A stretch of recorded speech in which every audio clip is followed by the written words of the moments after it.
Hey everyone, and welcome to the All Elite Zone podcast on YouTube and Twitch. We're here for AEW. Is there a lag, or can you guys hear me?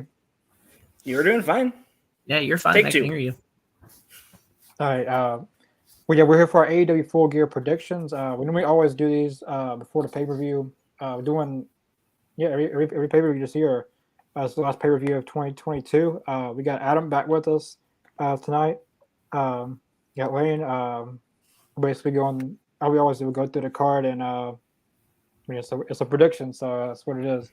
I'm not gonna go in any type of order for these matches because I don't know. I'm just gonna go by each match, but obviously I'll put the bigger matches at the end. Yeah, I think we only really know what's the last match of the card, but everything else is kind of speculation. It's Jade Cargill and Nyla Rose in that event, right? Oh, I hope Jade's not, dude. I wish that would have been. That should have been on the buy-in. I'm sorry that. I am so sick of it's been a short story, and we'll get into that later once we start talking about it. But it's my bathroom break match. But yeah, so again, I'm not gonna go by any type of order. The first match is Darby Allin and Sting versus Jeff Jarrett and Jay Lethal. This has TNA written all over it. It seems like, but it's nice definitely a unique match. It's definitely a unique match, and I hope Sting wears the attire that he wore when Jeff Jarrett he had the guitar and slammed over Sting's head, and then he like that's when he did the first no sell to the chair. Yes, I hope he wears that same attire. But yeah. Who wants to start first? That match. I think with this match, I think it's going to be a lot of fun. It's like I said, Jeff Jarrett did great with the Ric Flair match, and I feel like he's going to use that momentum and get a lot of heat early in the match. I bet he takes Darby out with a guitar right as soon as the match starts. That's one of my predictions for the match. Of course, I want to see multiple guitars, maybe 2 or 3. I want to see Sting, just get whammed, and then have him basically do like an Undertaker sit up after he falls to the ground with it. And why Jeff Jarrett's being cocky and ignorant towards the crowd, just have him drop Jeff Jarrett. So I think Darby and Sting's going to win this match. I think there's a lot of momentum for those two, and the story kind of seems to be pointing that way. So I got Sting and Jeff Jarrett. Listen, I'm all excited. AEW has Jeff Jarrett numbnuts, so you're gonna love him or hate him. That's one of his favorite things, the same numbnuts. It's great. I used to laugh all the time when he said that in TNA. Yeah, I'm gonna go Sting and Darby on this one. I'm glad that Jay Lethal and Jeff Jarrett are tag teaming again, like they did for Ric Flair's last match. I think it's a good pairing with those two. They both bring different styles, everything like that. But we got to get a story going with Darby Allin again. I feel like he's been put on the back burner a little bit on AEW. And I've enjoyed his matches, from his casket matches to his tag matches with Sting. And I honestly love watching Sting at the age he's at, still doing what he's doing, doing splashes through tables and jumping off of corners out on the outside. It's amazing. Yeah. So yeah, I think with this, Sting and Darby have to get the win here. And I think it's going to be Jeff taking the fall for Sting. It kind of reminds me of the WrestleMania match between Sting and Triple H, where Triple H pinned Sting, kind of putting the end to WCW. I feel like Sting pinning Jeff Jarrett kind of puts a nail in the coffin of TNA. I don't know. That's just my thought. Yeah, that's interesting. That. I like that take. Yeah, I didn't think about it as a TNA kind of perception. Yeah, because basically, Jeff Jarrett's from TNA, Jay Lethal's from TNA, Sanjay Dutt's probably going to be ringside from TNA. Yeah, I got Sting and Darby as well. I hope the finish, or like I may not the finish, but a spot is Jeff Jarrett has the guitar, slams it over Sting's head, same attire, just recreate that whole moment again in AEW. That's a memorable moment in TNA history, probably in Sting's career. Yeah, I got Sting and Darby for that one. Darby's been losing a lot here lately. I don't think he's picked up a win against Jay Lethal yet. He's 0-2. So Darby definitely needs a win, a big momentum. It feels like he's been on the back burner, as Adam said. But he definitely needs some momentum for sure. Could you see Jeff Jarrett just hitting Darby Allin out of the air with a guitar as he's doing a coffin drop? Could you imagine how crazy that spot would be? And if Darby, how crazy he is, I could see that happening. It's gonna be a fun match. It's not gonna be a 5-star classic, but I think hopefully it'll be the one to start off the night, because like I said, this pay-per-view has to hit on every cylinder. It cannot fail. Yeah. So the next match is Saraya versus Britt Baker. I feel like this has had a very good build to it.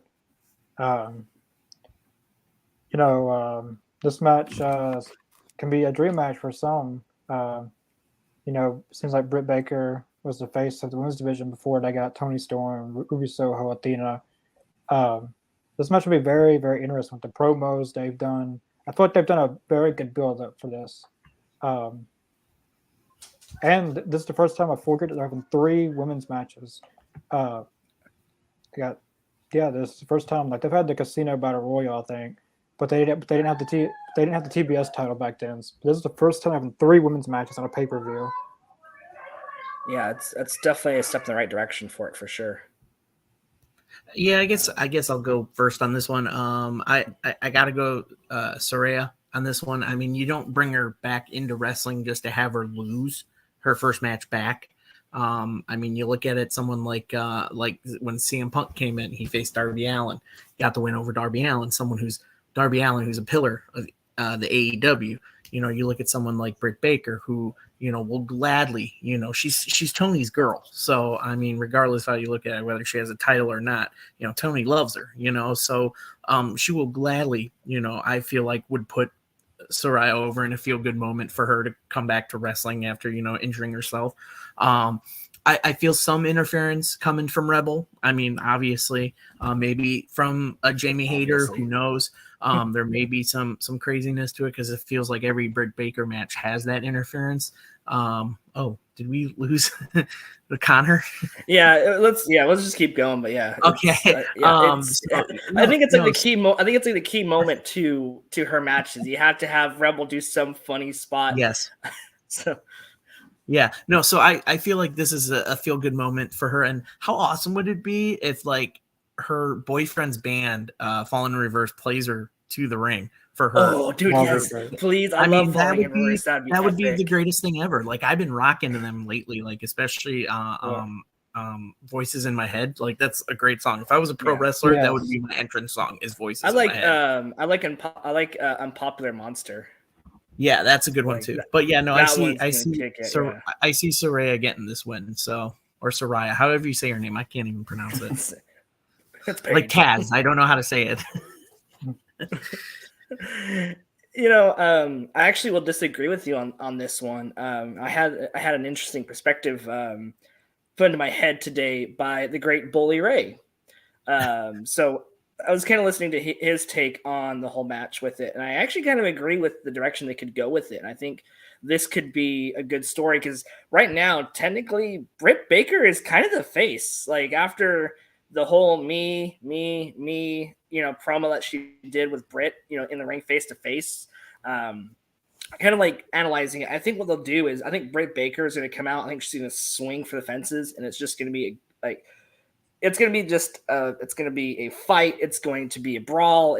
And I think Britt's actually going to get the win. I don't think it's going to be the lockjaw. I think she's going to sneak one over and do a 1, 2, 3, like schoolboy or schoolgirl in this case, do that kind of a roll up finish. And then I think what'll happen, I think she'll turn face for a few moments. The hug will give the microphone to Saraya. She'll be like, hey, this is great. I came back. This is a great first match. And then they can have their moment, and then as they're holding arms, have Paige just deck her right in the back of the head and the neck, and then that way you could turn Paige babyface again, and start a whole new story, or continue that story with Britt Baker. So I'm actually going to go with Britt Baker on this one. Almost like a Rocky kind of, almost like like the original Rocky kind of feel to Soraya's comeback. Because I don't think, like I said, don't get me wrong. But also, I think it would be bad too to have Baker lose. And it's like, oh, a WWE girl came in to your house with 5 years off and ring rust and win the match. So I don't know. It's one of those things that can go either way, but I really think it's going to be Baker. I got Soraya. Like kind of like CM Punk comes back after 7 years and to lose your first match, but that'll be underwhelming. I think I'm curious to see how Soraya is going to be in the ring. It's been a while. But see, Punk kind of clicked back in just like that.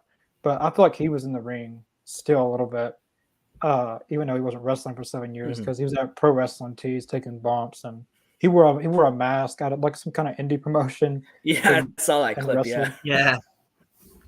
But he was also he did MMA for a while too, so he was still being active athletically. So I'm curious to see how Soraya is going to be. If Britt Baker loses, I see her costing Jamie Hayter. If she causes Jamie Hayter, like they have to flip the switch on that. Like, I think Jamie's. They can't keep on doing that. Like someone's going to have to turn on someone. That I think Jamie's got to turn face. I see a face turn. I'm not sure if it's going to be at the pay-per-view though, because it just depends on how the whole Britt Baker thing works out. But I think maybe either at Winter's Coming or like I said, or one of those Dynamites just following the pay-per-view. I think they'll turn her face, and then who knows? Maybe she'll be the next challenger for Toni Storm again. I'd love to see that match on an actual pay-per-view card, because Hayter's got a lot of momentum right now, and they got to figure out something, or have her beat Jade for the TBS championship. Have her school her.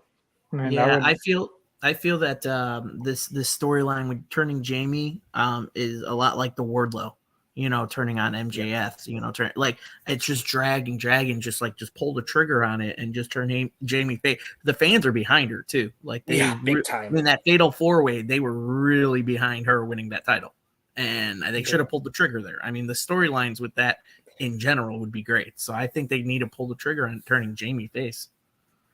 I think they're trying to catch lightning in a bottle, kind of like they did with Hangman's championship run or Wardlow with MJF, because you knew what's coming with MJF and Wardlow. So I wonder if they're just trying to get that major story in line for the next pay-per-view. I wish I like that's one of the things with Tony right now. He's very unpredictable, good and bad, with his booking. So I think it's time for Hayter and Baker. Like I think they can lead up a good program all the way up to is it Revolution that's next, or do they have one before Revolution? At Full Gear, it's Revolution. Yeah, it should be Revolution, right? Mm-hmm. Yeah. So like how'd that be like a key moment at the next pay-per-view? I'm gonna show some of the comments. Hope our call returns soon. Oh, he's cleared. I'll touch on that later, because I have an idea for Cole. I'll show some more as we go along. There's a lot of comments. So the next match is a steel cage match between Jungle Boy versus Luchasaurus. This has been going since All Out, but Christian Cage got injured and they had to cut that match really, really short. But this match is in a steel cage. This will be very, very interesting. Jungle Boy's never been in a steel cage in AEW. Luchasaurus has been in a steel cage before. Have they even been in a steel cage while wrestling, like for any independent shows? Because I haven't seen any to my knowledge. Not that I know of. Yeah, because I've followed Luchasaurus when he was in Lucha Underground, and I don't remember him having the steel cage match in that at all.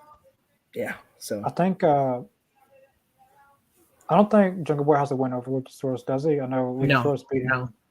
So I would I guess I'll go first time. I got Jungle Boy winning this time. He needs some momentum. He's 10 matches behind Jon Moxley. Jon Moxley's at 91 wins and Jungle Boy's at 81. Really? They're that close? Well, Jungle Boy was right there. Like he was over Moxley, but he kept on losing matches, and then he was out with an injury, and then Moxley just kept on getting wins. But I got Jungle Boy winning this match. I want to see a Christian Cage and Jungle Boy match, like an actual match. Not like what happened at All Out, like an actual match eventually. But that's gonna be. He's supposed to be out for months. Yeah, I got Jungle Boy winning this match. Go ahead, Lane. I do as well. Like I agree with the Jungle Boy take on that. I think he's going to beat Luchasaurus because the kid could take bumps and crazy stuff off the cage.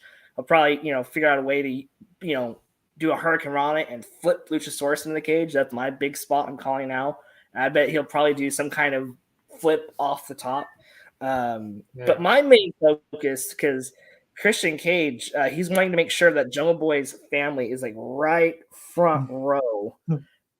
So I bet what'll happen, he'll be taunting them the whole night. He won't even focus on the match. He's just going to be playing just a complete jerk to his sister, to his mom. I bet he spits on them, just gets really nasty because Christian Cage has been a very nasty heel. That's what I love about him. He almost took over that MJF spot when he was out for those couple months. I think the main focus of that story, I think Jungle Boy will win, and I think you'll look outside, and I think Christian Cage will just start being a jerk, and then finally once they get that door open, Jungle Boy is just going to try to fly out and attack him, but I think Christian will escape through the crowd. I'm not sure what direction they will take with the story after that, but all I know is, like I said, Jungle Boy is going to win, and I bet something else is going to happen. I just can't think of what else could happen aside that story continuing. I just don't know how.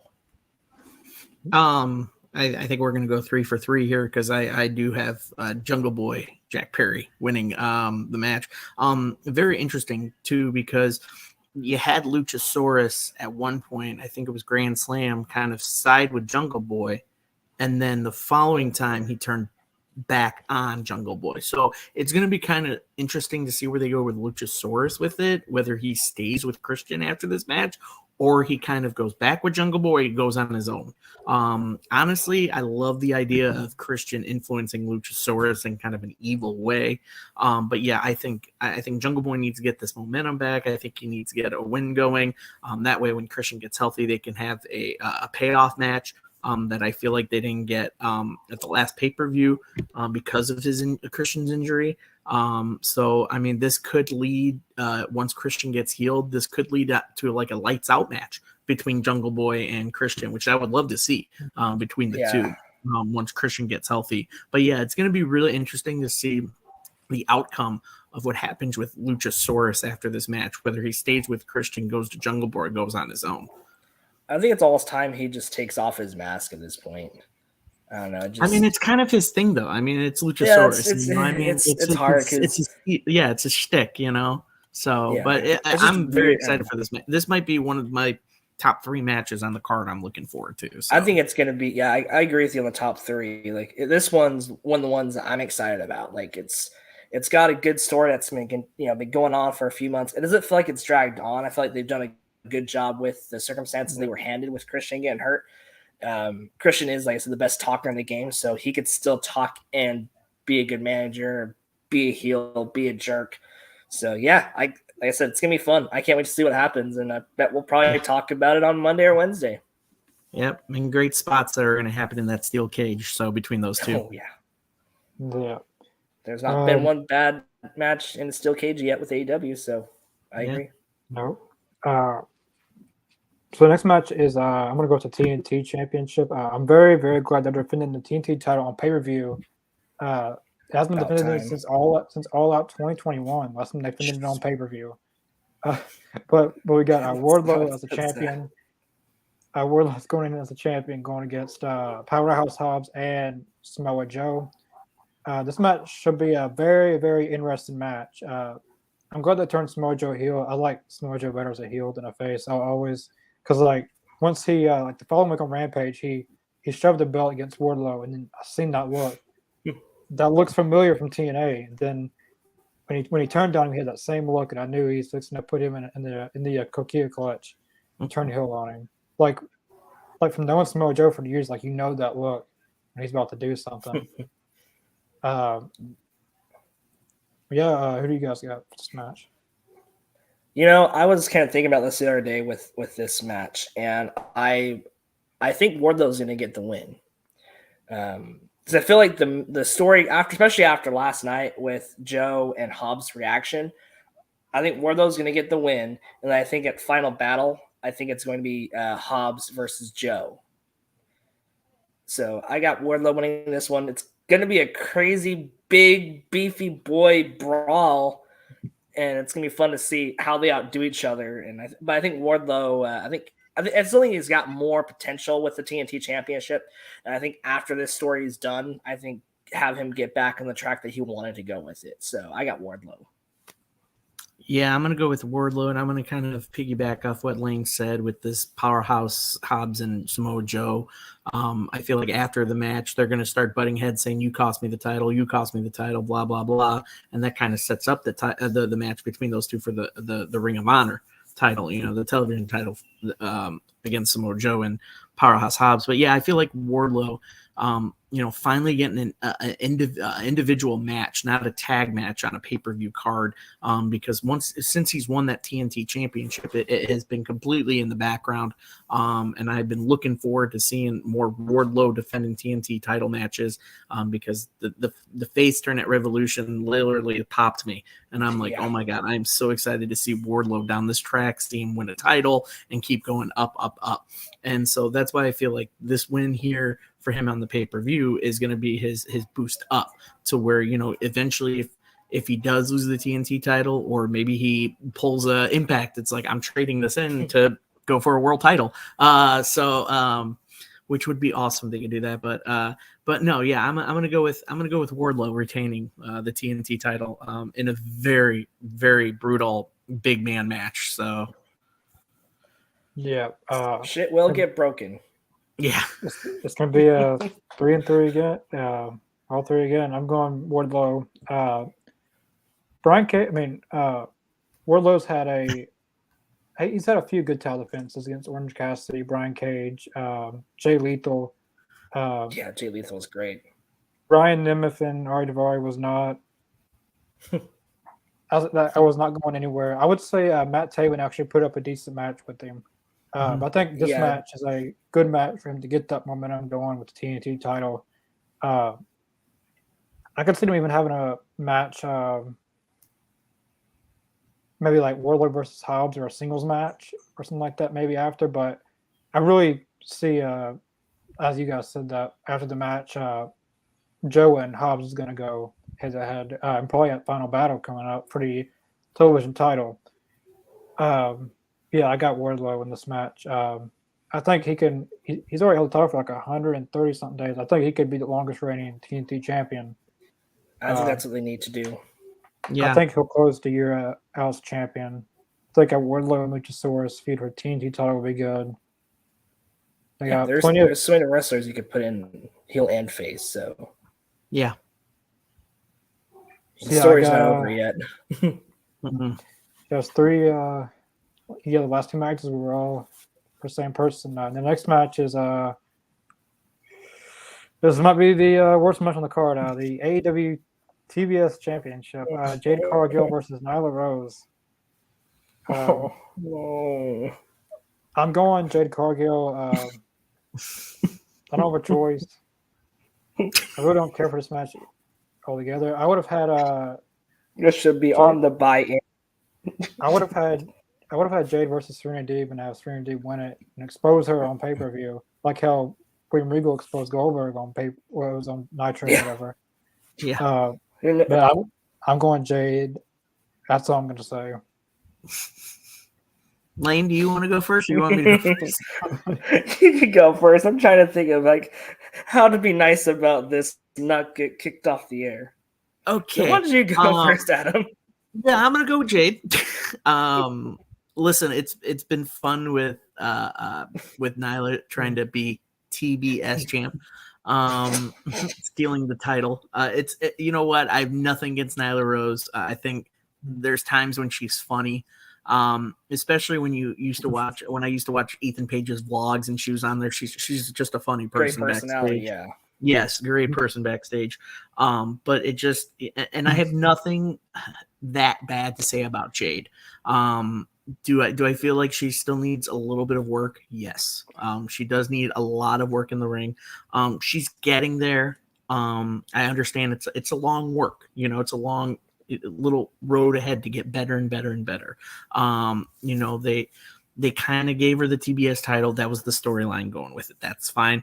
But again, it's nothing against her as a person either, because I've watched interviews with her and she seems like an awesome person. Hell, she's a horror movie fan, and I love that because I love horror movies and she loves horror movies. So I'm like, oh, cool. Yeah, she's a cool person. But yeah, I'm gonna go with Jade on this. So and that's pretty much all I got for that. Yeah, I think there's going to be something that's going to cause Nyla Rose to lose against Jade. I think they're going to go some kind of trickery with the bad bitches or whatever they're called, the baddies. It's like that was running old too, but I don't think Nyla's going to be the one to take it from her. I wish she would drop the strap. Like, I think she needs a little more work before she holds her next championship. Like, she's great on the mic, but there's just no good direction for her. Like I said, they're doing the same thing they did with Goldberg, and it's pathetic. Like, this is Tony Khan's worst idea of the year. And I'm glad that she was the first champion. Like, it was a good feel-good moment. She's a brand new wrestler, and she was progressing well, and she still is, but it's time to take the strap off of her, but I don't think it's going to happen at this pay-per-view. Nyla, great lady. I don't like the whole steal the championship. I'm the TBS champion. No, I'm the TBS. I'm like, no, you guys, Jade's the TBS champion. You didn't beat her. You're it's ridiculous. This is some sports entertainment 24/7 bullshit. Sorry my language, but it's literally bullshit, and it's frustrating me every week. So give a good new direction after this pay-per-view, Tony, and either have her lose it or show her that she's not a weak champion, because these squash matches, especially against Athena is supposed to be one of the best women's wrestlers that you signed, and you have her. So this is my broken moment of the podcast. But you have her lose to Athena like she did, or have Athena lose to Jay like she did. No, it's bad booking. And I get you wanted Chris Statlander to be the champion, but she's still a few months out. So figure somebody else out in the meantime. Have her drop it. It's time. I feel like they're going to wait till Statlander's back. I have to agree with Connor on that one. Lane is that's Chris Statlander. That's the one that's going to dethrone her. But they got to wait. They got to wait for her to get healed. Although there was a good sign of it with after footage of Dynamite when Orange Cassidy won the All Atlantic, where Chris Statlander came out with a backpack. So seeing her coming out to the ring with a backpack for him, it just gave me hope. I'm like, oh my God, she's walking to the ring. She's got a knee brace on, but she's walking to the ring, which means she might not be far behind on getting healed. I bet she's taking some lighter bumps behind the scenes and rehabbing that knee pretty well. She's pretty athletic, and she's done a pretty good recovery. It's just one of the ones that unfortunately has been bitten by that injury bug, and she's the best. But I think they also overworked her too. I think she was the overworked female wrestler on that roster, because she was always having matches on Dark, Elevation, Rampage, Dynamite before she got taken out with that knee injury, sadly. But Jade is going with the win. I'm going to steal. I'm looking at the comments. I'm going to steal Max's comment and say, "Yep, she is mid." I agree, very mid. Yeah. Shout out, Max. Yeah, it's kind of like with Marina Shafir. Don't go there. People think that just because you say you don't want to see a match with her or you don't like her, that means you're talking about her as a person. You're just talking about her work. So Finlay, you say, I'm not making fun of you. I'm making fun of your work. Or something like that. I have no problems with them as a person. It's not down as a person. It's just they just need to progress. I don't want to see it. If I don't want to see 24/7 title, the same thing I can say about that, But You're I got in a Jade. primetime spot, sadly, and Jade is just. I got Jade winning, and then the next match is for the AEW Trios titles. This one's be crazy. the This is gonna hurt. the champions Death Triangle versus the Elite. This match has potential to be the match of the night. Probably, it was thrown together. Well, they kind of built towards it a little bit with those video packages, but it was announced last night. So yeah, where he goes. Yeah. The reset button's been pressed. And I think with PAC, they've dropped hints as well, aside with the the whole Thanos snap vignettes. I think what's going to happen, I think PAC's going to turn heel, or he's going to go with the hammer. And I think during that distraction with either him and Penta or him and Rey Fenix, somebody from the Elite's going to hit a buckshot, the V trigger, something. And I think that's what's going to have. I think that's how the Elite's going to win those trio titles, and then PAC's going to just snap, lose it, and just smash Penta and Phoenix over the head with the hammer. And I think, unfortunately, that will be the end of the Death Triangle. For now.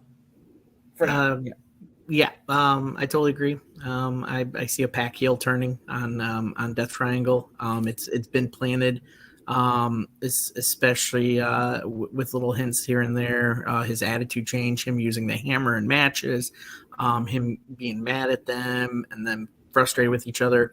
I do see the Elite winning it.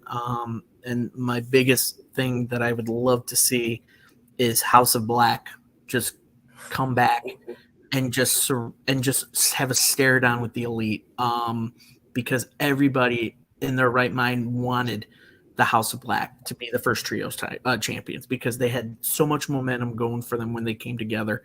And I'd really like them to come back, because when Malachi took his break, which for whatever reason, hope he's good now. I'd love to see them come back in that vignette of Julia Hart with the bodies. And then coming back to life, it got me chills, and I'm like, oh my god, please tell me House of Black is coming back, because I love that. I love that staple. But yeah, I'm gonna say something goes on with the Death Triangle. Someone distracts each other as a team, and then the Elite hits something, and they win the titles back. We got DPs as trios champions again.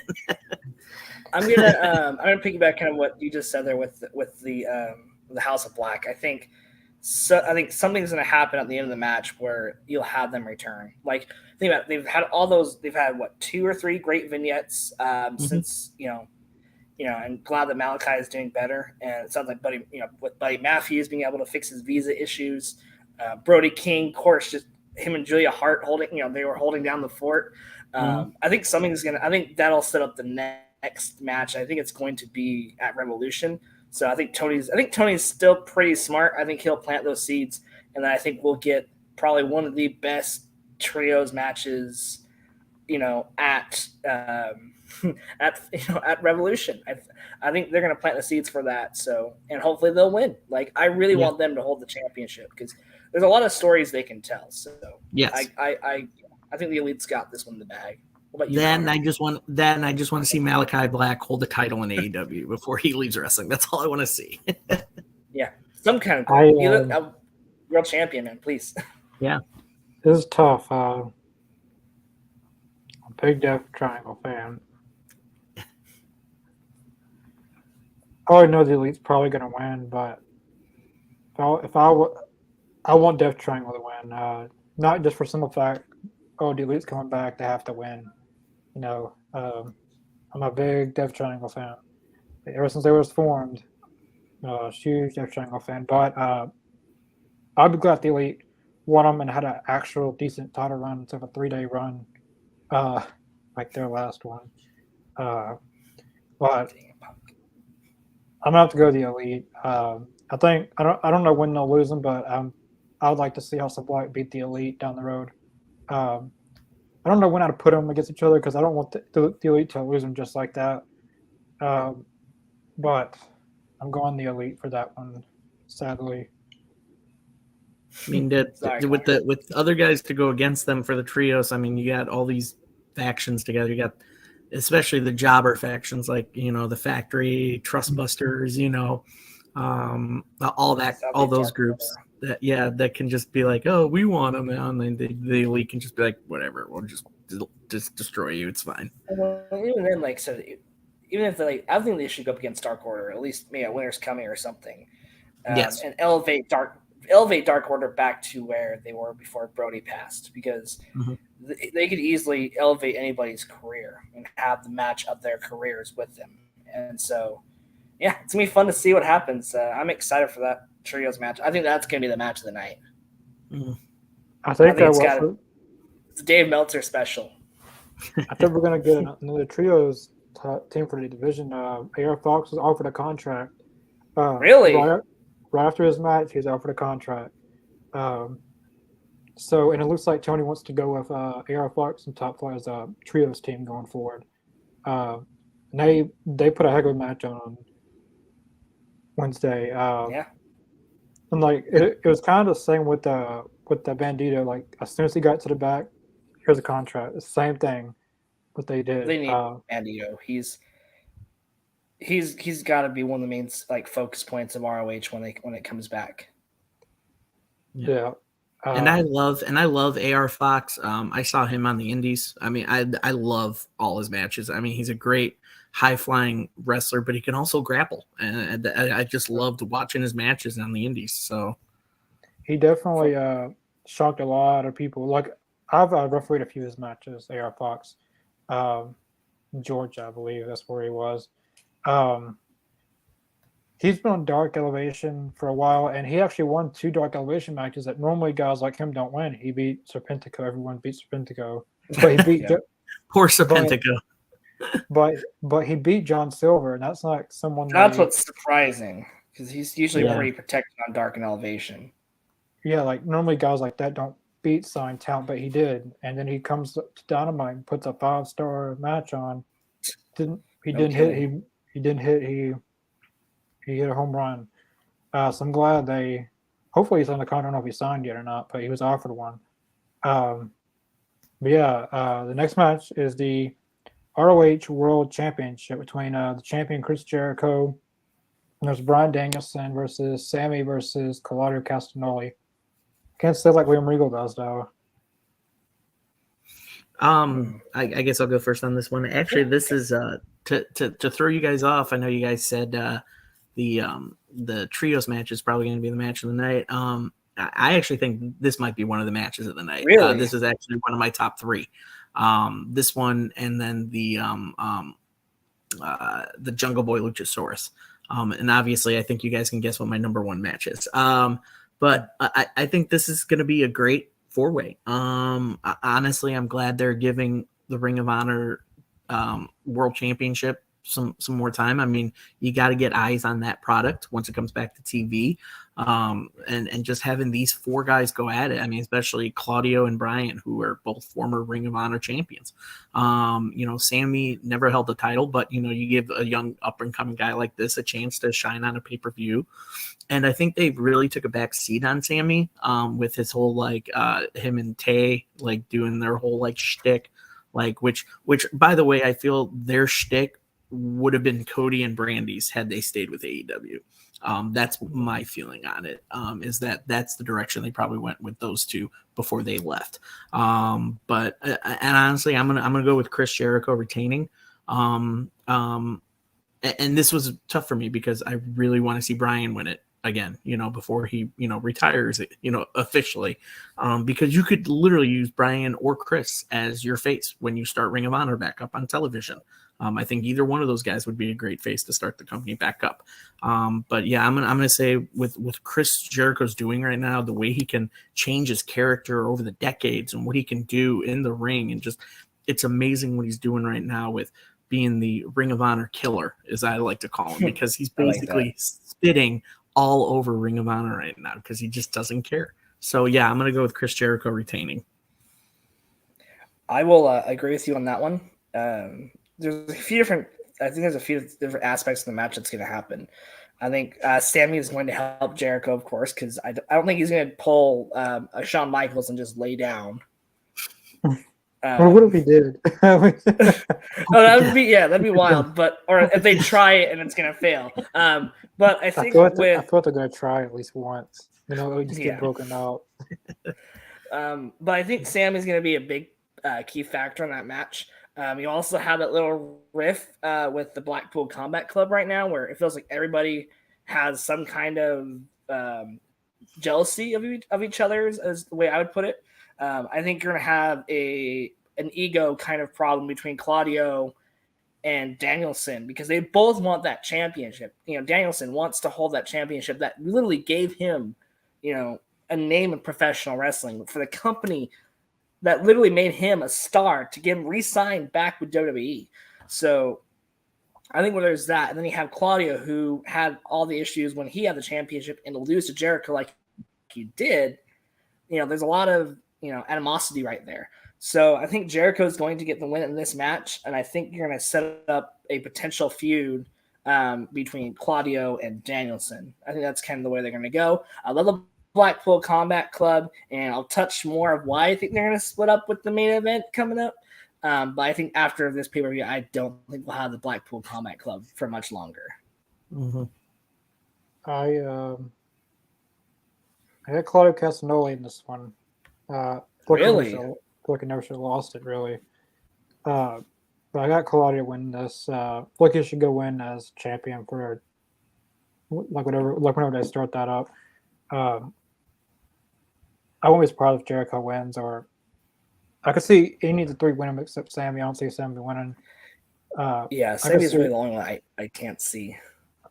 But a lot of people are doubting this match on Twitter and everywhere, but you watch this be one of the best matches. It's the same as Sting and Darby, and like you watch those be the best matches, and everyone's downing these matches to be the match of the year. I mean, I'm telling you, I saw the names. Like I said, when I saw the names of this Fatal 4-Way, I'm like, this might be one of the matches of the night on the card because you got, two former, Ring of Honor champions that are AEW and Danielson and Claudio. You got a young kid in Sammy Guevara who can put on hell of a matches, and then you got a legend like Chris Jericho. I mean, you put those four together, there's going to be magic in the ring. And I agree with Lane. I mean, it sucks to say it, but I don't see the Blackpool Combat Club staying together for a long time. I mean, it was a good run. Their merch was doing great. But I think it is time because you got to realize, and I'll get to it later, Jon Moxley deserves a vacation for how much he's been carrying AEW. So, I mean, with him gone, it's going to be kind of hard to hold that faction together. Because he's really the only one him and Regal are the only ones that really haven't had any issues with anybody in that group. Yeah. Especially with Yuta, with his issues. And they could also touch on, Garcia, because, there's a lot of, I think there's going to be a face turn for Garcia, and I think he'll be the one that defeats Jericho for the championship. Yeah. So who knows? It's going to be a fun match. It's a very almost sports entertainment kind of match where those Fatal 4-Ways are always fun. They're always fun. I think it's going to be a solid match. I don't think it's going to have any down parts in it. I think it's going to be just from bell to bell. It's just going to be one that you don't want to take a bathroom break for. Yeah. Get some comments. Boston. I'm so excited for Full Gear. I'm just about to be a bigger than life star. Yeah, for AEW he is. And AEW cannot miss. Yep. I agree, Maggie. Every match. Yep. We'll get to that match later. Because there's 11 matches on the card so far. Oh well, Maggie, you're in luck because the next match on the list I got is Toni Storm and Jamie Hayter. This match will probably be the best women's match of the night. Probably, I feel like I'd say a year. Yeah, probably so. I wish it was crying a new AEW Women's Champion. Hey, it might. You never know. You never know. They might make a decision last minute and crown a new champion. All those reports are saying it. But this match should be the best women's match of the night for sure. Yeah, I think with this one, I can't see Hayter winning this match. I think she's got a lot of potential, a lot of steam behind her. I think it's going to be basically I think Toni Storm's got to win it. She's really put the women's division on the map again. She has almost wrestled every week since she won the championship. If not, she's had something big, every week, even if it's just like a small video or a package or something. She's literally doing the job that I thought Thunder Rosa was going to do before she got hurt. She's a fighting champion. Tony's got to win this one, and then hopefully either you have a stare down at the end of the match with Thunder Rosa and Tony Storm that sets it up for hopefully Winter is Coming, or the holiday. There's a holiday themed, I think, special too we're doing, both down here in Texas. But I think something's going to happen with Thunder Rosa and Tony Storm, and I think you're going to get that match very soon, or she'll pull what Becky Lynch did, to where she'll come out, cut a promo saying, "Hey, I cannot deliver as a champion. I've seen what you've done here. I'm coming back for the championship, but until then, you're the champion. You've done all the work. You're the champion. I am not. I am relinquishing it. So, Tony, congratulations. You are now the women's champion." Something along those lines. A good feel-good moment after that match.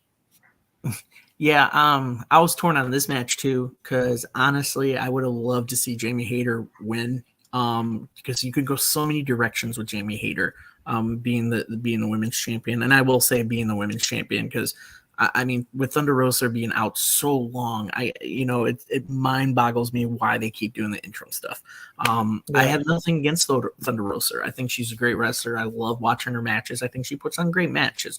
But right now, it's right now the women that are on TV right now that are putting on the matches. They're weekly, like you said, Lane. Tony's been there every week. Having matches every week on TV as the women's champion. So I do see Tony retaining. I don't see her losing it anytime soon.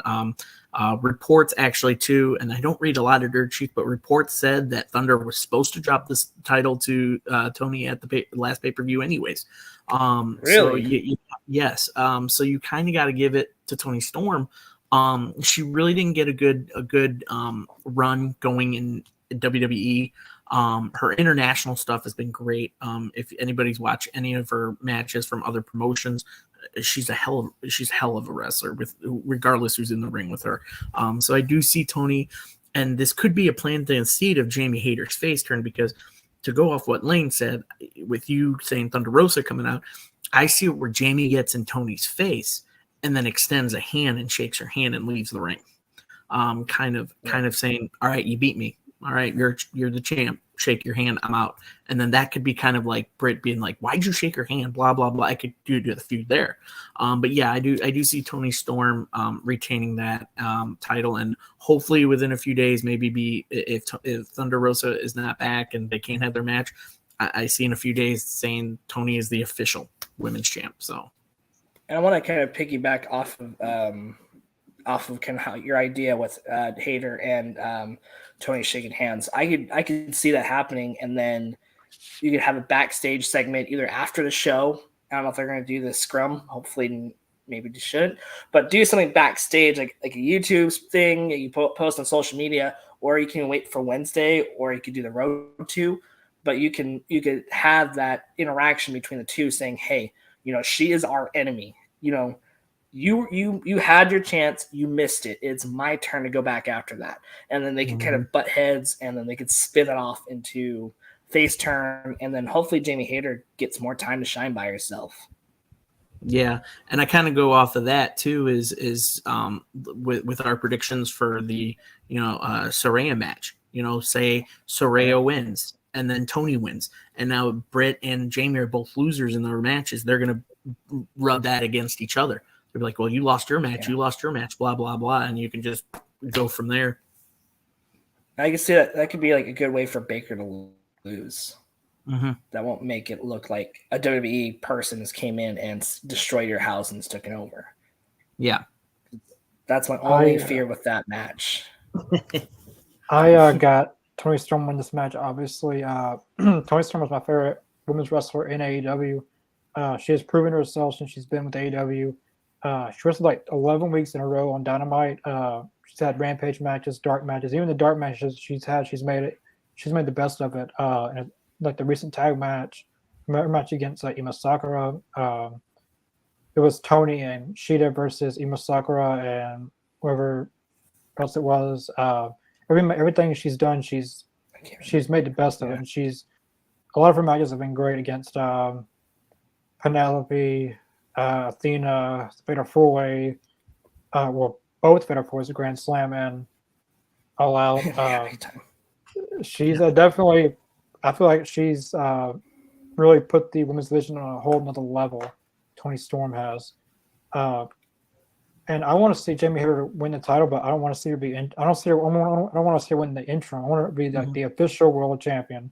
Because if she wins if Toni Storm, she has the interim, but if she loses, like she was never a women's champion, really.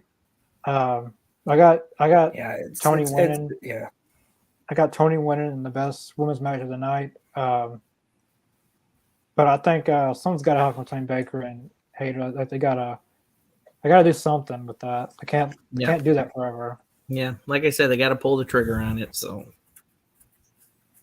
Yeah, Storm has been great. So, and I'm tired of the interim stuff. So, hopefully, hopefully that'll come to an end soon. And 2023, like I said, this is a good way to cap off the year, and just start fresh. Like we need some fresh stories, and we have a lot of faces in AEW, so we don't need any more fresh faces. But we need to get that momentum back that we had, before the pandemic, and that golden few months of. We had Cole, Danielson, those signings when everything felt like AEW had the biggest momentum in any wrestling promotion. And it feels like, especially with Triple H taking over, people are going to jump on the Triple H bandwagon and kind of hop back. And that's kind of had some backlash, everything with that and CM Punk. So Tony, unfortunately, him as a booker, he can't make these mistakes. He's only been in the, booking position, 3.5 years now. But you gotta bring back your A game, because if not, people are gonna question your ability, and then hopefully you don't end up like how TNA went down. Hopefully you don't end up like WCW or ECW, where you have to get bought out by your competition just to save your guys because you lost all your funding. I'm really worried about that, and I haven't really been worried about that for until basically this month. For some reason, I don't know what it's been, but since the start of this month, I've had a lot of concerning thoughts about this passion, because AEW is, like I said, it's my passion. It's my favorite wrestling promotion. I'm on a podcast talking about it. I don't want it to fail, and I'm worried that something's going to happen. But there's downsides of every wrestling promotion. Hopefully, they're just in a rough patch, and hopefully we'll fix it. I will say, it was this year AEW got 688,000 in the ratings. The very next week, they bumped to 1.219 million. AEW can bounce back. They've proven it before. 688,000, that's low. To 1.219 million, that's a big difference. That's a big increase. AEW's been good at bouncing back. Hopefully they can bounce back for this pay-per-view. And they got Chicago and bounce back this whole year and start off fresh the new year. Which they're going to a lot of new places. They're going to the UK next year, so they're going to have to really hit some big targets with the booking. The next match is for the AEW Tag Team Championships. The Acclaimed versus Swerved in Our Glory. This is the third match of this. Three. This will probably be the last of this. I think there's going to be a heel turn. Thank God, it needs to be the last. I love it. No, I love it, but they should just made a best of 3 series on this one, or best of series. Oh gosh, because FTR feels like it should be FTR. Really, it really should be. So I guess I'll go first on this one. I'm going with the Acclaimed, obviously, because everybody loves the Acclaimed. But yeah, no, I'm gonna go with the Acclaimed, retaining in the best of 3, the trilogy, as it were. Listen, I agree. They need to pull the trigger on Swerve turning on Keith Lee and have them go match together on the next pay-per-view at Revolution. It has to happen. It's been teased with Swerve going off to stuff by himself without Keith. So honestly, I feel like Keith Lee has been literally underratedly used as a tag teamer The guy has so much potential as an individual wrestler.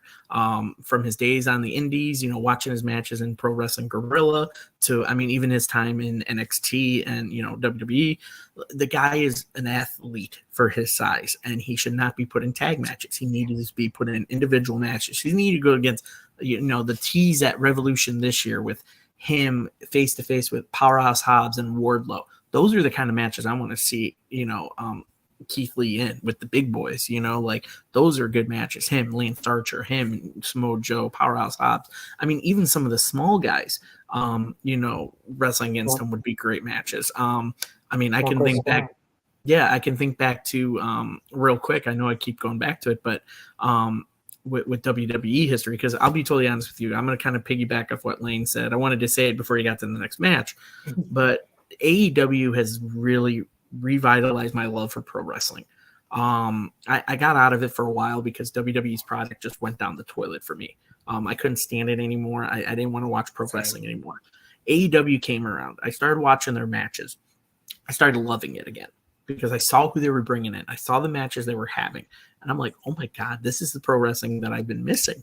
And then being at a live show in Nashville when they came there like last year or 2 years ago, I can't remember, going to that show and meeting Tony Khan and just being like, dude, you really made me fall in love with wrestling again.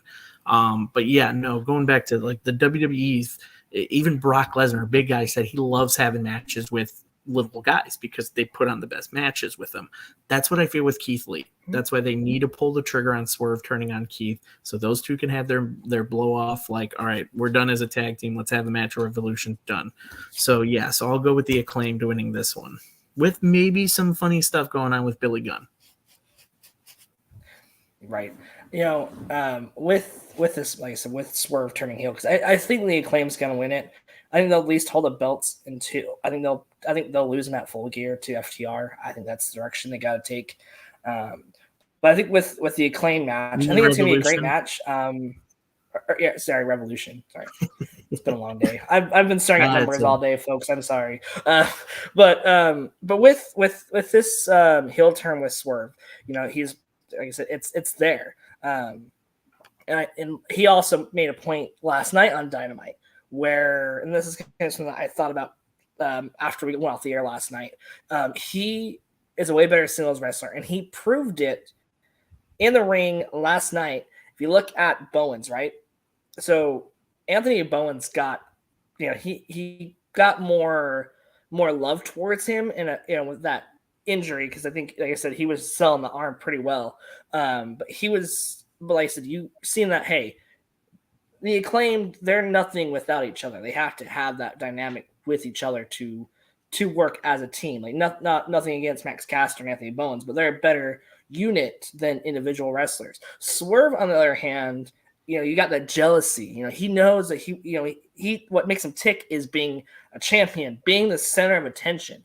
And so I think with Swerve, I think he said he's going to do something with either Keith. He's got to do something either with Keith Lee, or maybe we'll get surprised. Maybe it'll flip around, and maybe it'll be Keith Lee that turns on Swerve.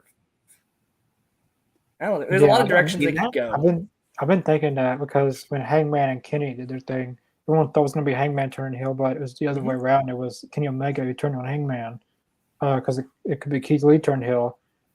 I got the Acclaim winning this. I see them closing the year as champions. I think FTR will be the next tag champions.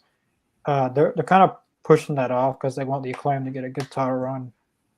I think you kind of need to with the belts, though, because it feels like the last couple of times it hasn't been memorable. And I think FTR really brought a FTR or the Bucks, and nothing against Jurassic Express, but Jurassic Express kind of flustered a little bit with the championships, and Keith Lee and Swerve, like it just didn't sit right. I'm kind of going off of that. I also can add the Lucha Brothers on that. I mean, those two as a tag team winning the titles was a feel good moment inside that steel cage against the Bucks. I was very happy for them. Because I love the Lucha Brothers.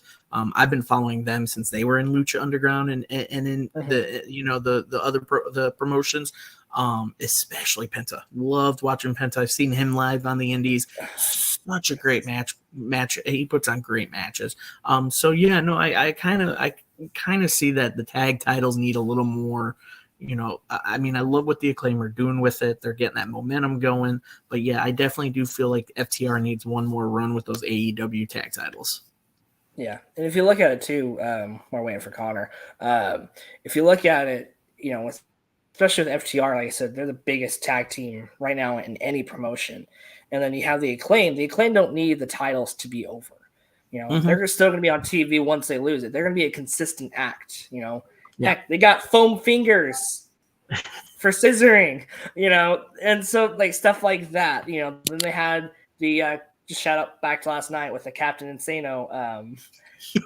That whole like music video, and the thing is, like I said, they don't need it. There's a lot of teams they can feud with, and they can get back into being champions again. I would love to see that again, but they're one of the ones that they're better to chase the championship. They're better to chase that gold, and then you could tell a lot other stories along the way. It's the same thing with Hangman Adam Page. Like there's a lot of potential with stories with the people that surround him and said, hey, trying to get back to that championship.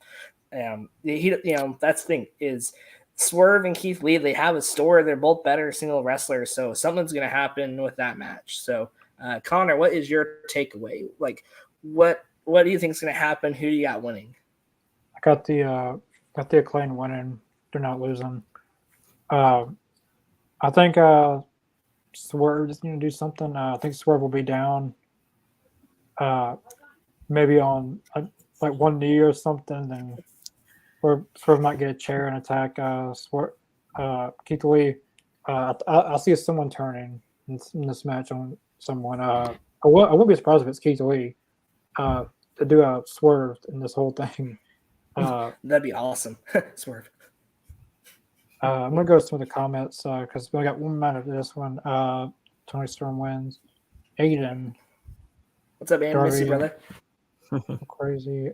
Sting, but yeah, he better wear that attire, David.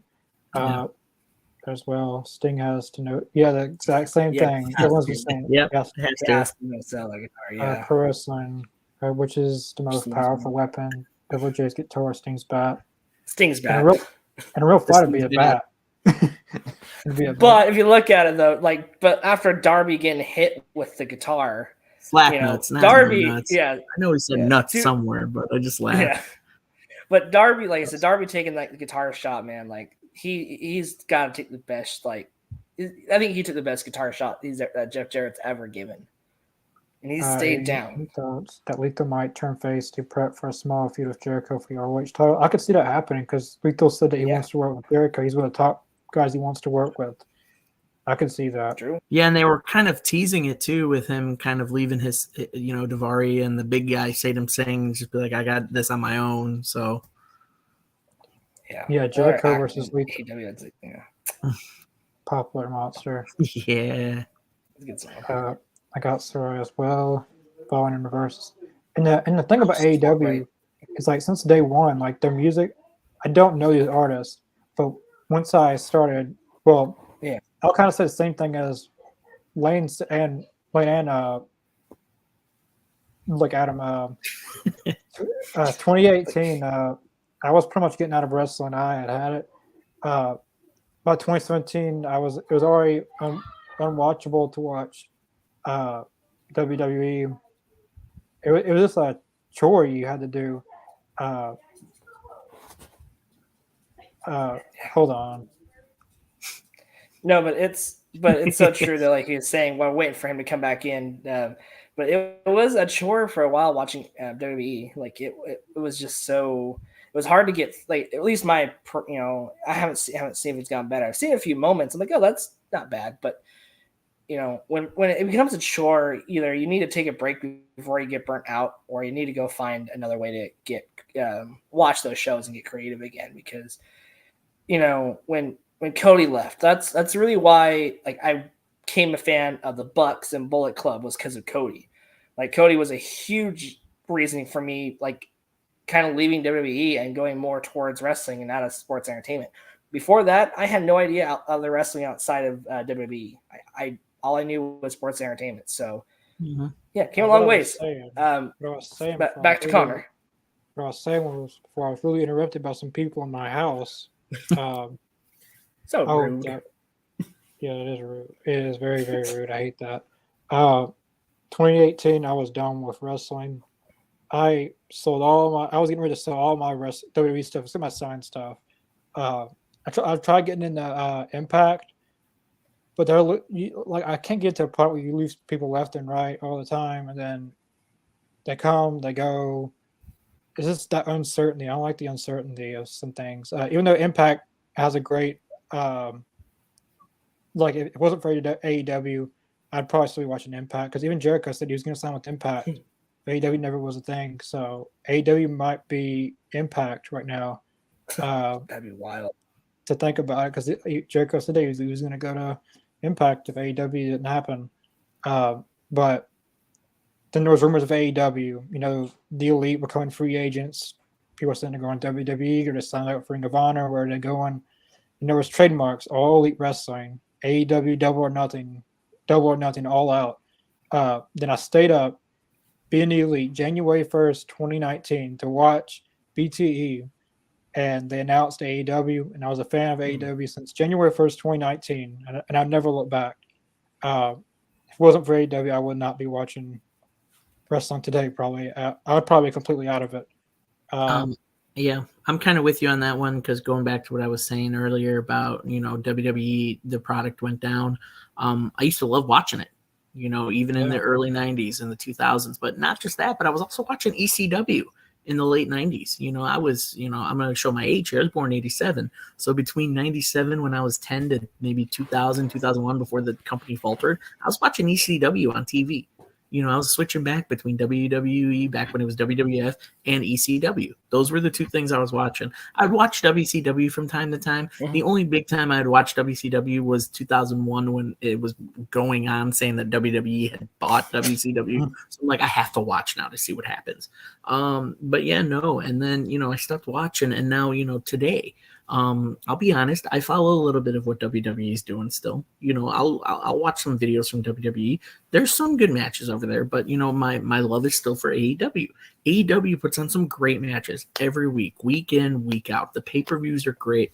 You got more wrestling in AEW than you do in WWE. You got more storylines in WWE and more creative and more craziness. Like right now, there's a lot of stories going on in WWE right now that I'm just like, why is that a story right now? Like I don't get it. Miz and Dexter Lumis. That one is the one that is blowing my mind. I'm like, this is a waste. I said, why are you wasting Dexter Lumis as a stalker of the Miz? Like, that is the dumbest fucking story I've ever heard, pardon my language. But WWE doing that crap, and then it keeps going and going. I'm just like, AEW, because they put on the matches. It doesn't matter. It's a 2-hour show. They'll put on like 15 matches, and I'll watch it. Person go back here, Toey, Saraya.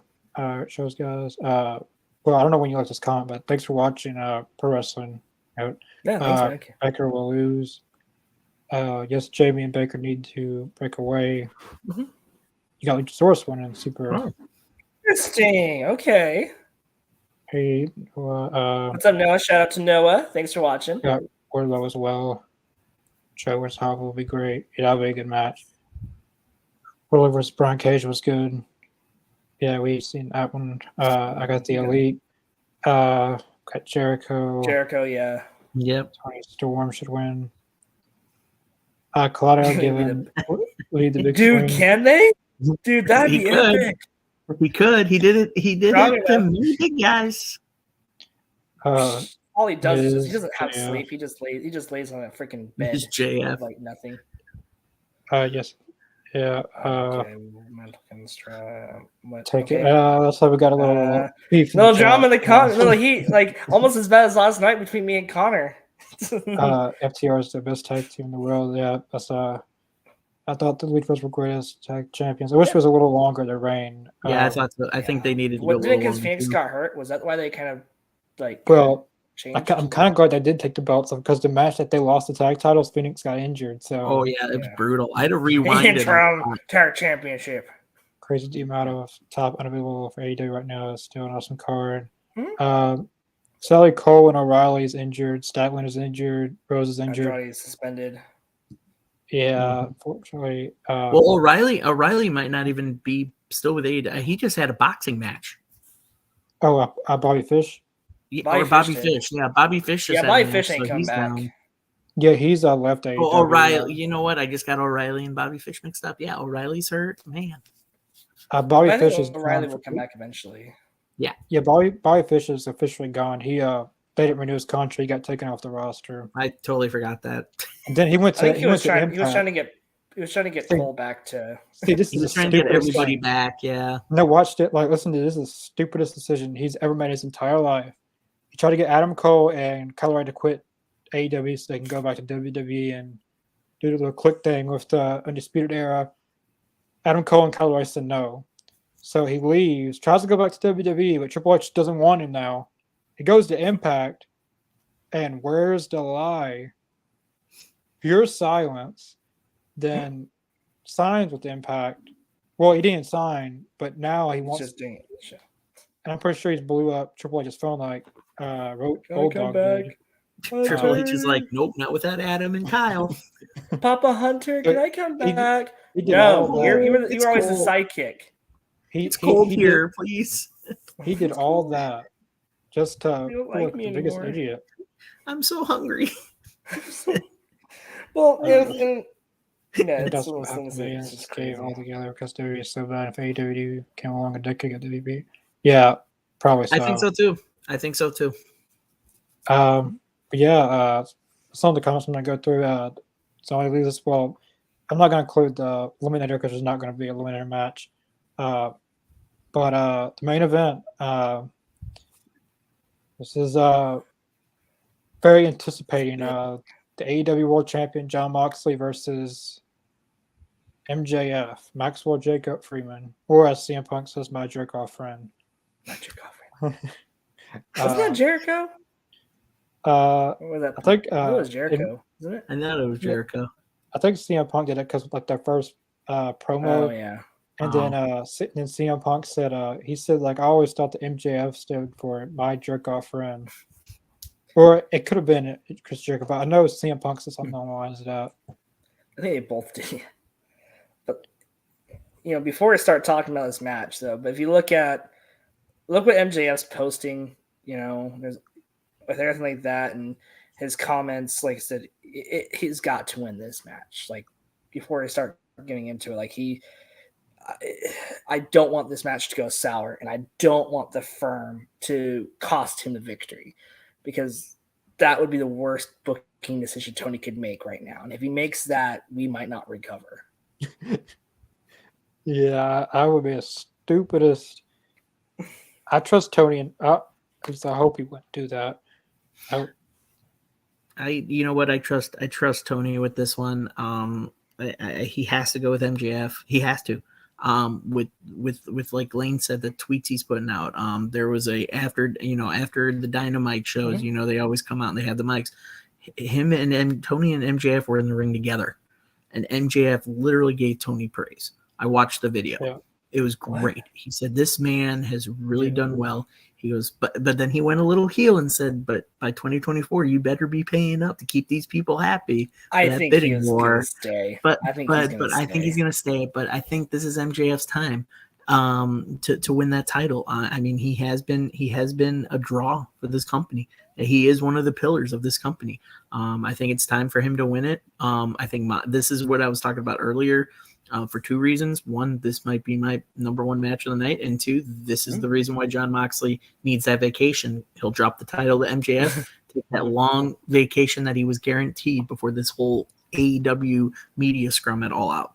I honestly, I don't know how this match is going to go. I know it's going to be entertaining. I don't know if the firm's going to interfere on behalf of MJF and he's going to throw another swerve at us saying, see, I fooled you all again.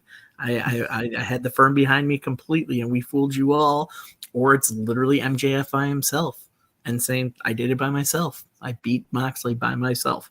You could see it at the end that if they go that route, he shakes hands with Moxley and Moxley goes, take care of it.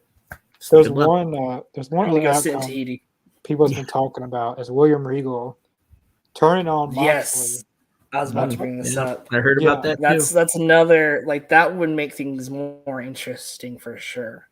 And because Regal, like you said, he was really a face in NXT. Because how many times has he been kind of a crooked winker? Like the majority of his career, he's been a heel. So, but in 2001, he probably wants to forget Jericho, like him and Jericho stuff. Like we watched the Best of Jericho versus Regal. Mm-hmm. Jericho, like Regal's never beaten Jericho.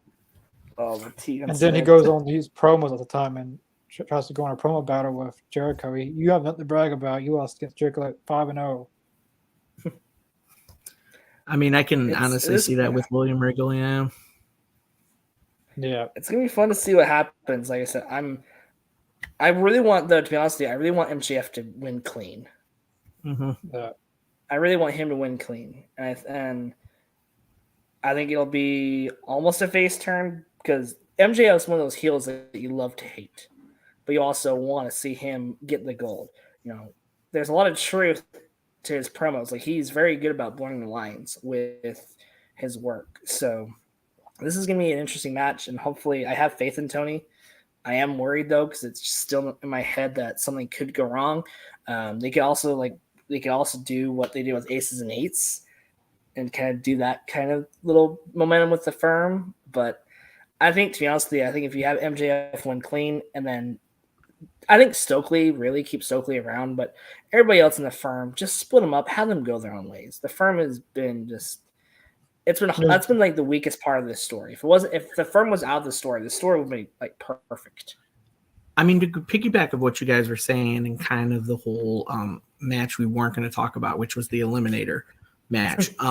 This is the perfect opportunity, like you guys just said, to start fresh in 2023. What great ideal way to do that is to have Ethan Page win the Eliminator, MJF win the world title. You're starting off with a feud that was boiling when Ethan Page was recruited to the firm. Mm-hmm. You've got a story right there already. You talk about fresh, that's your fresh writing right there. Give MJF the title, let him run with the face, see what happens with being a face for a while. Doesn't work out, turn him heel again. You can do it. It's pro wrestling. You can write that like that. Mm-hmm. So I feel like there's so many ways you can go with MJF as your champion right now. And then,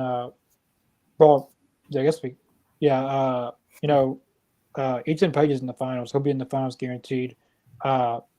In the buy-in, it's going to be tomorrow Rampage is going to be Ricky Starks and Lance Archer, and whoever wins that will go against Brian Cage.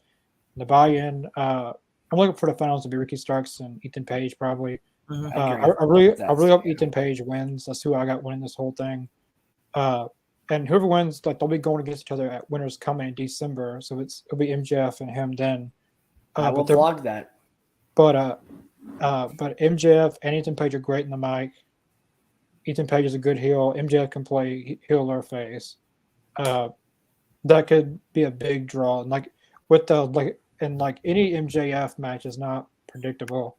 And then he can make a mid match into the biggest thing on the show. Like him and Wheeler Yuta, he made that the main attraction of the whole entire night. Really, he can go against Gilbert and make it the biggest. Gilbert, yes, he can do it. James Ellsworth. And not many people can do that, can make mid-match the biggest match of the card. But I think everyone's got MJF winning this match. Yeah, it's going to be a great match. I just have a little bit of doubt, but maybe that's just because I'm so used to bad booking from WWE from all those years and stuff like that. Normally when you think bad, good things happen. When you think good, bad things happen. So, yeah, I'm excited. I'm jealous of Connor. He actually gets to go to it on Saturday, so we'll keep a watch out for he's got a vlog he's gonna be doing. It's gonna be a good show. It's to be honest with you, with all the negatives surrounding AEW right now, I think this is going to be a good help. I think this is going to be what we, as a wrestling fan, an AEW fan, I think this is what we need. Oh, what do we need? No, we lost him. Wayne, no. All right, I'll pretty much piggyback what he was saying. Yeah, no, I agree with him. I think with everything negative going on with the company right now, this match card alone is just a great way to start fresh, to make everybody realize, holy crap, it's wrestling again. And sorry, Lane, you got knocked off, so I'll finish this and then get back to you. But yeah, no, and I'm just excited, and just to see this card and see a fresh start for AEW after all this, crap was going on backstage, and the politics going on. But let's just get back to what we love as fans, and that's the wrestling, the storytelling, the matches of the night, the matches potential, possibly new champions, possibly retaining, like there's so many storylines you can go with that, and this card I think shows that it's going to be a fresh start come 2023. But the only thing I do hope this pay-per-view is there's no new signing, there's no, like, maybe a returning person, someone like already in the company, like Adam Cole, but no new people. Or Miro. I miss Miro. Yes. Yeah. I don't know why he's not booked, and like he's not injured, not anything. It's not. Well, I think him and Lana. I can't no. CJ Perry. Name is CJ. Yeah, CJ Perry. I know they were just on vacation. Like they took like a good 2 or 3 week vacation, went over to Europe because of Sheamus got married. Yeah. So I think that has a reason to do with it. And maybe Tony had restrictions where he had to quarantine. I don't know. Mm-hmm. But I will say, I hope in 2023, well, CM Punk is coming back because they updated. But Lane, I got the job thing. Yeah, I knew. Well, I mean, I kind of knew too. Well, I was meant to say Adam because I knew Lane knew. No, I kind of knew you did. I haven't announced it on here. From our Twitter chats, I kind of knew. Yeah. CM Punk will be coming back. They updated their Twitter bio the other day. They added some new people like AEW is headlined by all the big stars, and the first name is still CM Punk that they have. They're still selling his, but they've came out with, well, I shouldn't say this, but what the heck? They're gonna be selling new merch of CM Punk. They just have the Christmas Christmas ornament. Yeah, so they're still selling his stuff. So he will be back. Yeah. Can we get a T-shirt of his dog doing like his X thing, like on yes! a T-shirt? But I still want to see CM Punk and MJF feud again. Yeah, they were hit twice because I feel like MJF and CM Punk was going to happen before CM Punk got injured the first time. Mm-hmm. But CM Punk can't come back right now anyway because he's still injured. Another injury. So hopefully the third time's a charm and they can go off this because that's the best story in AEW history besides the Hangman and Kennedy and all that. But yeah, I got that's pretty much it for the card. There's no other matches announced for the CR buy-in so far. Let me ask you this: do you guys have any predictions to any returns? I know they're going to be announcing the video. They're probably announcing some the video game and ROH news. Do you guys have any other non-match predictions that you guys are thinking is going to happen since we're at the end? I definitely, like we discussed earlier, I definitely see a House of Black return on the pay-per-view. As far as the Fight Forever game, it actually looks really cool. It really the story. Did you see the picture did you see the picture for the Lights Out match that they posted? Yeah, I did. It was pretty solid, but the fact that the whole game, they were able to record audience reactions and pump that into the game, that's I was there one of the nights that they did. I was there one of the nights they did. It's crazy to me, because I grew up playing those wrestling games. And I'm like, oh, they got the generic sound of fans, but this one is actual fans. I'm like, holy crap, I have to buy a gaming system and buy this game so I can hear and play this game. And, but other than the House of Black, I really don't see anybody else returning because, like people said, people are still injured. You might get a couple of run-ins from people you don't expect, but I don't think any big returns, maybe Adam Cole. I'm thinking Adam Cole. I'm thinking Adam Cole appears in a backstage segment. I don't know if he'll come out to the ring, but I see him in the backstage segment with with Britt and Jamie and all them and everything like that. So maybe him coming up to her, wishing her luck before her match. I don't know. So like that. I could see, or I would say maybe wait until the Ring of Honor pay-per-view and have him align with the Kingdom.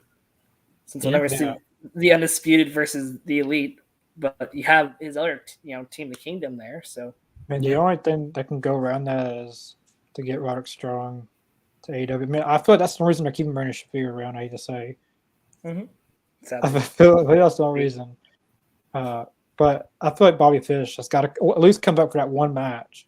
Like, just come up for that one match, and then, like, everyone's gonna want this match, Elite versus Undisputed Elite. He just come back one time, just one match, and just you can leave and go back to Impact and Where's the Lie, and have another Dead Silent thing. I think maybe have another boxing. Right, go back to boxing. He won by TKO, I think. Yeah. Do you guys think we're gonna get an announcement of the streaming service? I hope so. Pretty soon. I hope so too. Yeah. Because there's things I want to go back and watch. They shut down Honor Club when Tony bought it, and then they said that Honor Club was going to be relaunched in the fall or in the fall. So now assume they would want to put it all together. Technically in the winter because it's late November. Well, they screwed that up then. They were. It's already November. Jesus. They fell through that, but hopefully we get an announcement with that soon. But I'd rather have them come out with it and actually be working instead of glitching like most video games do nowadays. I'd rather have actually good content instead of I want to watch. Let me go back and watch an old Daniel Bryan match. Oh, why am I seeing a Dalton Castle promo for the 10th time in a row? I've been meaning to say this on the podcast. I've never got a chance to, but I think AEW should buy the video library from Lucha Underground and put it on an AEW streaming service. I agree. It was on Netflix for a little bit. I'm not sure it's still there. It was on the El Rey network, and I used to watch it all the time. I love that. I love Lucha Underground. A lot of people in AEW wrestled in Lucha Underground. The Lucha Bros, Jake Hager for what it was worth, Swerved, Brian Cage, Angelico. I knew how Angelico. Some others. Some guys. Johnny insert wrestling here. No, someone was in it. God, I feel like I just read this the other day that someone was in Lucha, like wearing a mask, but I can't remember which wrestler it was. But he was in a mask in Lucha, but now he doesn't wear a mask. But I can't remember for the life of me who it was. I know Swerve was Killshot. Yes. Yes. But I thought that would be a great deal for a stream. I thought they should do an AEW streaming service if they can't get on HBO Max, which that's not a given getting on HBO Max. But having Lucha Underground incorporated with that would be a good thing to add to your video library, I feel like. Mm-hmm. Yeah, that's pretty much it for the Full Gear predictions.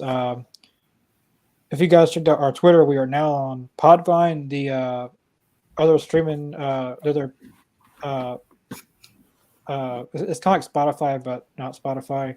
And it's in the description below.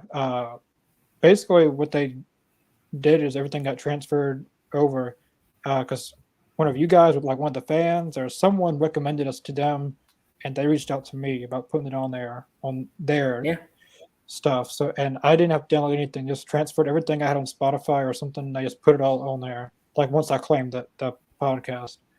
So, definitely check that out. And we're having Matt Taven will be on here next Friday.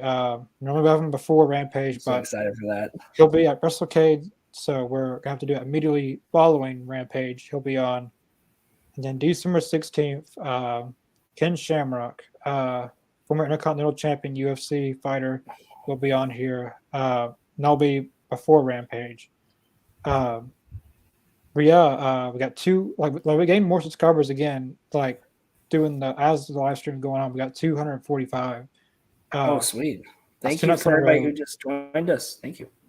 Yes, 2 nights in a row that. And I missed you guys too, so it's been a while. Yeah. I've been in a transition of a move. I moved from Tennessee now to Florida, so no kidding, man. It's been a big, so it's just a big move. So now I'm back doing this. I still don't have a TV, so I've been trying to catch up with AEW on my phone, watching videos and going to their website and everything, just to try to keep up. So but yeah, I got a long.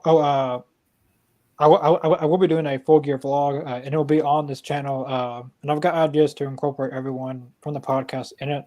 I got a long weekend ahead of me. But yeah, I don't know if we'll be back on Monday or not. I don't know if I'm gonna. I don't know if I'm gonna feel up to it. But we'll see. We'll see. We'll But if do we some kind do, of recap next week. Yeah. but if we do something on Monday, you'll go be on our Facebook or our Twitter page. But yeah, we'll definitely be back on Wednesday and Friday. But yeah, we'll see you guys possibly Monday for whatever we do.